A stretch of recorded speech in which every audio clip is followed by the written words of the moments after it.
السلام عليكم ورحمة الله تعالى وبركاته. مرحبا بكم معايا في القناة، وإلا كنتو أول مرة غادي تشاهدوا القناة ديالي فألف مرحبا بكم. وما تنسونيش من تفعيل الجرس والضغط على زر الاشتراك، وما تبخلوش عليا بلي لايك إلا كنتو أول مرة غادي تشاهدوا القناة ديالي. فألف مرحبا بكم.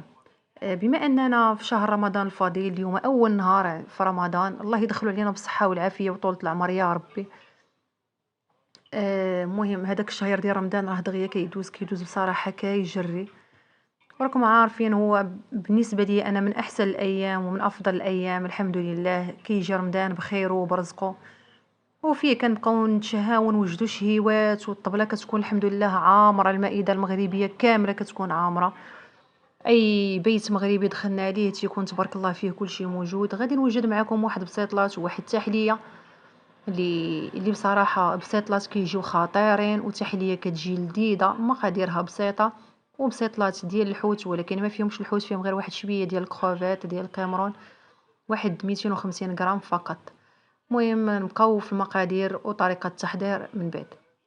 عندي 250 غرام ديال الكروفيت، 250 غرام ديال الديك الرومي، ديال صدر الديك الرومي، واحد العلبة هكا ديال الماء ديال هذه، عفوا كتمشي ليا سميتها دائما كتلف ليا سميتها. المهم ديال الشعريه الصينيه، ديال الروز، فيرميسيال ديال الروز، وفطر اسود القليل منه، الكميه اللي بغيتو. كنفزقو في شويه الماء، من بعد ما كنغسلوه ونفزقو في شويه ديال الماء، نقطعو شرائح صغيره، قزبر ومعدنوس، 3 البصيلات اللي سبق ليا وهاشيتهم في الهاشوار، معلقه ديال الهريسه بالنسبه اللي كيبغيها اولا الصلصه الحاره، واحد شويه ديال الملح، عندي واحد الحامضه مصيره قطعت اللب ديالها بوحديته والقشره بوحديتها، ورق الغار اولا موسى كل واحد وشنو تيقول ليه، 2 وريقات، الثومه بودر، كمون، فابريكا، قزبر حبوب هكاك مقطع مطحون، شويه ديال الابزار اولا فلفل اسود، زنجبيل. وهنايا عندي العطريه ديال السمك، العطريه ديال قشور الكروفيت، كتكون لذيذه وبنينه، كتزيد للحوت وكتزيد للشرموله واحد اللذه خطيره، كتعطيها واحد اللذه زوينه.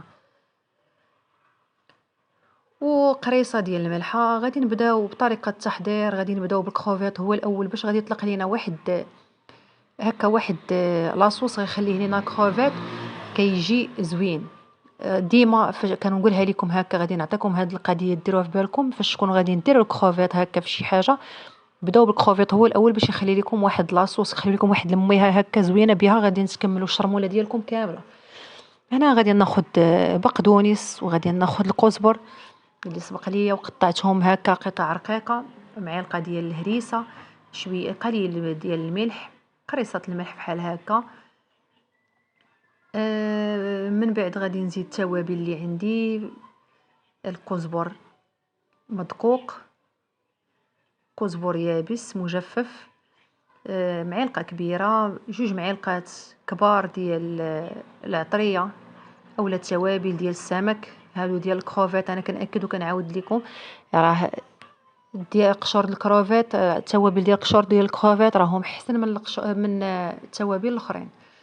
معلقه هكا كبيره ديال الثوم مجفف، اللي عنده الثوم طري يديرو، واحد المعلقه كبيره ديال الابزار اولا فلفل اسود، معلقه كبيره ديال الفابريكا فلفل احمر، معلقه ديال الزنجبيل سكينجبير، معلقه كبيره اولا 2 معالق ديال الكمون، راكم عارفين الحوت كيبغي هكا الكمون، واحد معلقه كبيره اولا 2 معالق ديال صلصه الصوجا، والخردل اولا الموطارد الا عندكم 2 معالق كبار هكا ديروهم. انا بقات عندي هنا غير واحد المعلقه كبيره، راني درتها كامله حيت القرعه ما بقاتش عندي فيها، داكشي اللي بقى عندي فيها درتو. وغدا نزيد واحد 2 معالق بحال هكا. المهم انا غندير عيني ميزاني، ولكن نتوما 2 معالق ديال زيت نباتيه. وغادي نحركو هاد التوابل كامله حتى غادي تجمع لينا هاد الشرموله. المهم الزيت اللي غادي يجمع لكم هاد الشرموله.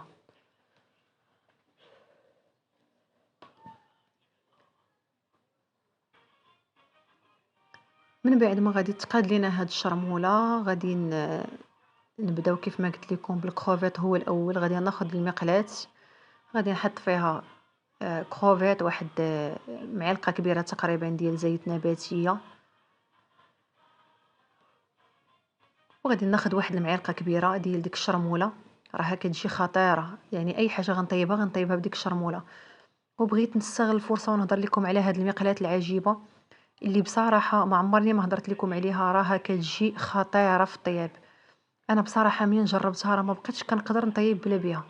اي حاجه وليت كنديرها واخا تكون شي زعما كميه قليله كنديرها غير فيها. راه الحاجه كطيبها لكم وكتخليها كتعرق، غير البصله هي الاخرى اللي طيبتوها فيها كتخليها تعرق كتعطيكم يعني واحد طهي زوين. انا راه ما كندير لها لا اشهار لا شي حاجه، انا شفتوني كنت خديتها ديك المره ملي كنت خديت المشتريات اللي كنت شريت وريتها لكم معاهم. ومن ديك الساعه انا ما كنتش كنطيب فيها، تقريبا دابا شي عام هكا باش خديتها ولا هذا، وما كنتش كنطيب فيها. نهار اللي جبتها بصراحه ما بقيتش قادره زعما ما نطيبش بلا بها. المهم غادي نديهم فوق النار، نار تكون مهيله باش داك الكروفيت يخلي لنا ديك الميها ديالو. وهذيك الميها ديال الكروفيت بها غادي نكملوا كاع الدجاج والبصله اللي عندنا، كاع المكونات اللي بقات عندنا غادي نشرملوها بديك المريقه اللي خلانا الكروفيت. غادي نحيدو الكروفيت، من بعد غادي نخلي ديك المريقه ونشحر فيها الدجاج حتى هو تكون نار مهيله. نزيد واحد المعلقه ديال الشرموله اللي وجدت. فين ما تجيو تهزوا شرموله حركوها على حسب الزيت كيبقى هكا الزيت كيتعزل على الشرموله. النار اللي تكون مهيله. من بعد الدجاج غادي نشرملو عاوتاني ونشحروا البصيله اللي عندنا.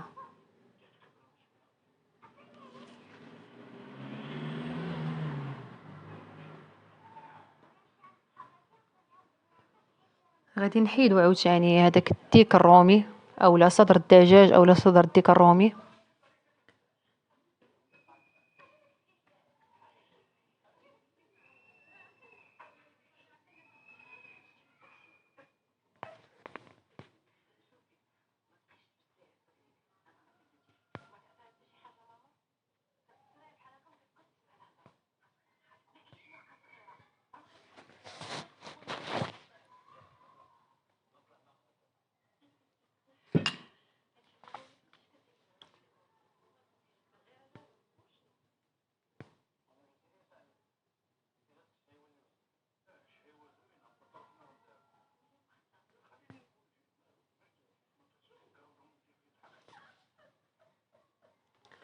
هنا غادي نشحروا ديك البصيله. غادي نزيد هنايا داك الحامض المصير، القشره، وفي نفس الوقت داك اللب، ورق الغار اولا ورق موسى. غنزيد واحد المعلقه هكا ديال الشرموله. غادي نوضعهم حتى هما فوق النار تكون مهيله حتى تشحر هاد البصيله. كيف ما قلت لكم هاد المقالات منين كتسدوها صافي كتعرق الحاجه بزربه هكا وكطيب لكم بسهوله. صافي هنا غادي نزيد المايز فيرميسيال. ديما عندي مشكل انا مع المايز والفيرميسيال.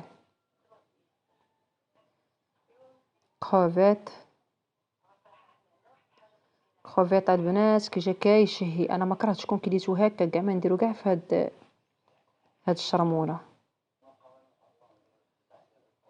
دجاج فطر اسود. وغادي ناخذ هذيك الشرموله اللي بقات عندي غادي نديرها كامله، ما تخافوش منها، راها كتجي بالعكس كتزيدها بنه، كتجي المذاق ديالها زوين خطير. يكون ما كثرتو الشرموله كل ما جاتكم التتبيله زوينه.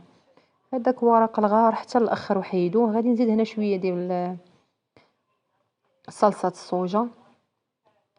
وذوقوا الملحه الا جاتكم ناقصه هنايا الملحه صافي زيدوكم شويه ديال الملح. انا ما غاديش نزيد الملحه، كانت تقريبا هي هذيك في الملحه. غادي نوضعها فوق النار اللي تكون مهيله غير باش تنشف شويه. راكم عارفين مع الشعريه وهذا غادي تطلق شويه الماء، وفيرميسيا نخدمو بديال الروزه الاخوات، كتجي زوينه وكتجي لذيذه احسن من الاخرى العاديه.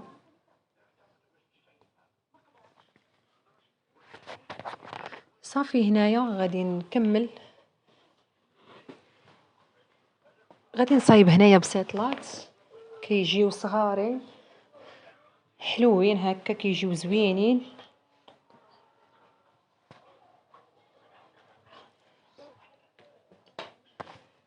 هانتوما كتشوفوا الورقه كتجي شفافه، هذه هي الورقه اللي كنت خدمت معاكم بها نيت، خدمت هاد البسيطلات وخدمت حتى البريوات.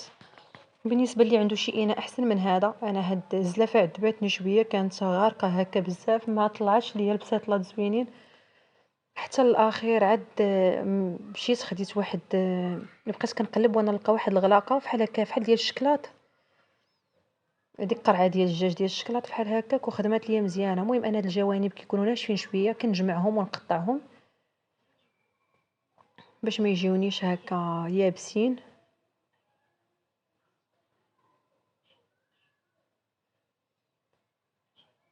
انا الورقه الاولى ما كندهنهاش، صافي ما كندير لها حتى شي حاجه. حتى الورقه الثانيه عاد كندهنها بشويه ديال الدقيق والماء.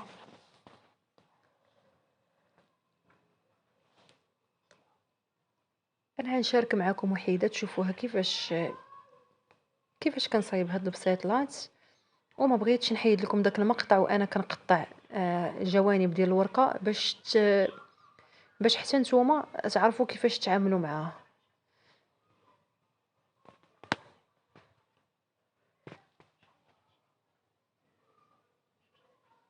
غادي نحيد دوك الجوانب الزائده اللي كيكونوا هكا يابسين. صافي وهنا غادي نبقى ندهن بشويه ديال الدقيق والماء.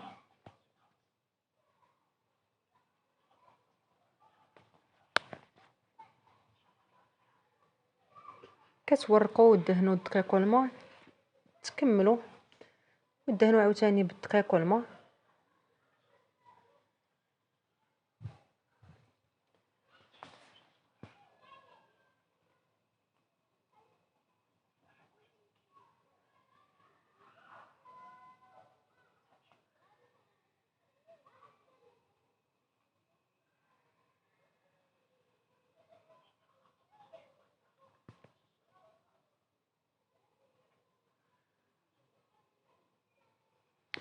كانت هذه هي الكميه اللي عطاتني، تبارك الله. راكم شفتوا يعني مقادير قليله وعطاتني كميه كثيره.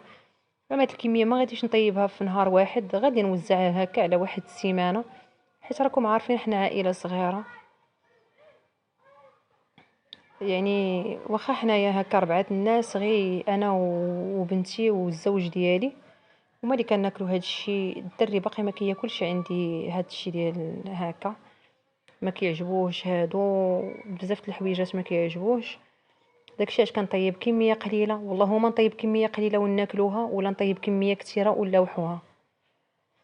المهم كنطيب انا غير 4 ولا 5 الحبات بحال هكا، ما كنفوتهمش. هانتوما كتشوفوا بسيطلات كيفاش كيجيو دهنتهم بواحد شويه ديال زيت المائده، واحد شويه ديال الفابريكا، دهنتهم دهنه خفيفه حتى من بعد ما غادي نجي نطهيهم في الفرن. وديك الساعه عاد غادي نزيد ندهنهم واحد الدهنه اللي تكون شويه زايده، باش كتعطيهم واحد التحميره كيجيو محمرين، كيجي اللون ديالهم زوين. تبارك الله كميه هانتوما كتشوفوا وفيره. غادي بواحد طريقه الاحتفاظ ديالهم، غادي تحطوا واحد العلبه ديروا فيها بلاستيكه، تحطوا واحد طبقه ديال. هنا كيف ما شفتوا خديت هذوك الخمسه ديال البسيطلات، دهنتهم بجوج معالق ديال زيت نباتيه، واحد الراس المعلقه ديال الفابريكا. كيف ما قلت لكم غادي ندهن هذوك البسيطلات اللي عندي كاملين. هاد الدور ديال هاد زيت المائده اولا زيت نباتيه والفابريكا كيعطيهم واحد اللون زوين. نتوما كتشوفوا اللون ديالهم ذهب من الاول. من بعد غادي ندخلهم للفرن، درجه الحراره ديالو غتكون 250 200، من 200 حتى ل 250. ضروري الفرن ديالكم تسخنوه من قبل، عاد تدخلوا ليه هكا المهم هذاك الشيء اللي غتكونوا غاديين طيبوا فيه من الاحسن يسخن واحد 5 دقائق على الاقل، واحد 5 دقائق. عاد ديك الساعه تدخلوا ليه اللاطه ديالكم ولا الصفيحه ديالكم. هنا هانتوما كتشوفوها هما بداو كيطيبوا هنايا. دابا يلاه دخلتهم تقريبا شي 5 دقائق. في هاد الاثناء والبسيطلات كيطيبوا ما غاديش نبقاو واقفين، غادي نوجدوا واحد التحليه. كتجي تحليه خطيره لذيذه بزاف، مكونات بسيطه اللي كنأكد عليه وكنعاود كنأكد عليه. طريقه التزيين راه اي اخت اي سيده تقدر تزين بداك الشيء اللي عندها في المنزل ديالها، ماشي بالضبط داك الشيء اللي كنحط لكم انا هو اللي تزينوا به. خذوا لا غوسيت، المقادير خذوهم صحاح كيف ما كنحطهم لكم انا ولا اي اخت كتحطهم لكم، ولكن طريقه التزيين راها كتختلف. كل وحده شنو تيكون عندها موجود في الدار. ماشي ضروري انا درت كيوي غادي نديرو نتوما كيوي، اولا درت انا الموز غادي نديرو نتوما الموز، اولا الفراوله ولا هذا اولا اي اخت. انا كتعجبني شي حاجه شفتها في شي قناه كنوض كنوجدها بداك الشيء اللي عندي في المنزل. بعض المرات ما تيكونش عندي داك الشيء ديال التزيين، المهم كنوجد انا ديك الوجبه ولا داك الشيء اللي يعجبني كنوض كنوجده. المهم هنايا خديت واحد 800 مليلتر ديال الحليب. عندي 2 ساشيات ديال فلون عاديه، فلون العادي، جوج ديال لي ساشي. اللي عنده 500 مليلتر ديال الحليب يدير غير ساشيه وحده ديال الفلون. معلقه ديال كريم باتيسيير اولا المايزينا اللي عندك، معلقه كبيره تكون مملوءه جيدا. 3 المعالق ديال السكر خاشن. مع التحريك ضروري تحركوا هذا الشيء وهو يا بارد مع الحليب بارد في هذا الكاسرول بحال هكا حتى يتخلطوا مزيان وينسجموا مزيان، حيت هذيك المايزينا اولا البودر باتيسيير كيهبط القاع ديال الاناء وتيبقى مكتل تما، ومنين كتجيو طيبوه يلاه كتحطوه فوق النار كيتحرق لكم.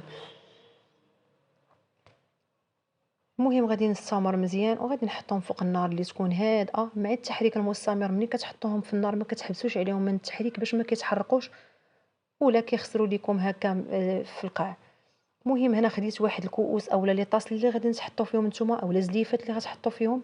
انا كيف ما قلت لكم عندي هاد الفاكهه الكيوي هو اللي كاين عندي دابا، عندي شويه الموز. المهم الموز ما غاديش كنت غادي نحطو دابا ولكن ما غاديش نوجدو تندير به تحليه واحده اخرى. انا غادي نستف هاد الكيوي اللي قطعته شرائح بحال هكا رقيقه. ضروري تبركوا عليه هكا بالاصابع ديالكم من الجوانب باش يثبت في لي طاس. نتوما كتشوفوا انا كنبرك عليه هكا مزيان باش كيبقى ثابت. من بعد ما غادي نكمل هاد الكميه اللي عندي ديال الكيوي غادي نكب هذيك التحليه اللي عندي. وبالنسبه لهادوك الكيوي اللي واخا دوك لي طرونش ديال الكيوي فحال هكا واخا يطيحوا لكم وانتم كتكبوا التحليه ما تخافوش منهم حتى الاخر. خذوا واحد السكين وشدوا في الوسط ديال الكيوي وضغطوا عليه الجانب ديال الكاس وراه ما غادي يوقع والو، بحال اصلا مازال ما زهقاتش بقات هكاك. انا من بعد ما ساليت الكميه اللي عندي غادي ندخلها الكونجيناتور اولا غير الثلاجه عادي بحال هكا حتى يبردوا مزيان عاد نكملوا التزيين. هنا كانت هذه التحليه. من بعد ما بردات خديت ما بغيتش نخرج على كيوي، كملت في ديك الخضوره ديال الكيوي عجباتني بحال هكا. كان عندي هنايا شويه ديال الكيوي مجفف وكيوي طري. المهم قطعت كيويه هكا مجففه وكيويه طريه قطعتهم مربعات صغار. كان عندي واحد شويه ديال البيستاج حتى هو زينت به. المهم بقيت في الخضوره راه ها نتوما كتشوفوا راه عطات منظر زوين تبارك الله.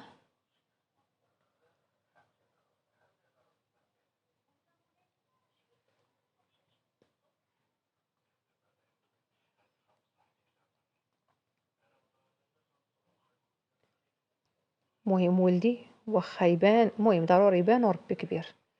ضروري سبحان الله العظيم كنجي نصور شي فيديو عاد كيفيق هو من النعاس اولا عاد كيتسالى داك الرسوم اللي كيكون هو كيتفرج فيه كيجي عندي ماما انا بغيت ندير معاك هاد الحاجه ولا نصايب معاك. المهم راكم عارفين الوليدات ما كيبغيش يبعد من حدايا زعما بصراحه. دابا هو وختو بجوج بيهم، انا كنحيد يد هذا كيحط ليا يدو الاخر. المهم كانت هذه هي التحليه، كنتمنى انها تكون عجباتكم. كانت هذه هي مائده ديالي ديال الافطار. كنتمنى انكم تقبلوا عليا. ها نتوما التحليه كيفاش جات. كنتمنى انكم تقبلوا عليا. وهادو هما البسيطلات هانتوما كتشوفوا كيجيو مقرمشين بورقه، بالورقه اللي درنا منزليه. المهم كنتمنى ان الطبيله ديالي اليوم تكون نالت الاعجاب ديالكم. من طبيعه الحال الى عجباتكم ما تنساونيش من لي لايك ومن البارطاج مع الاهل والاصدقاء باش تكبر القناه. كيف ما كتعرفوا القناه باقا صغيره. المهم هذه هي المائده ديالي ديال النهار الاول في رمضان. اول نهار. كنتمنى انه يدخل عليا وعليكم بالصحه والعافيه وطولة العمر يا ربي، لكل مؤمن وكل مسلم باش ما كيتمنى يا ربي. المهم وهنا كانوا شويه د العصا شويه ديال العصائر، عصير ديال خيزو الليمون وعصير ديال الليمون هكاك بوحديتو. المهم كل نهار غادي نوجد معاكم حاجه باش تستافدوا نتوما. كنتمنى ان الفيديو ديال اليوم ينال الاعجاب ديالكم، والى اللقاء الى فيديو اللي جاي ان شاء الله.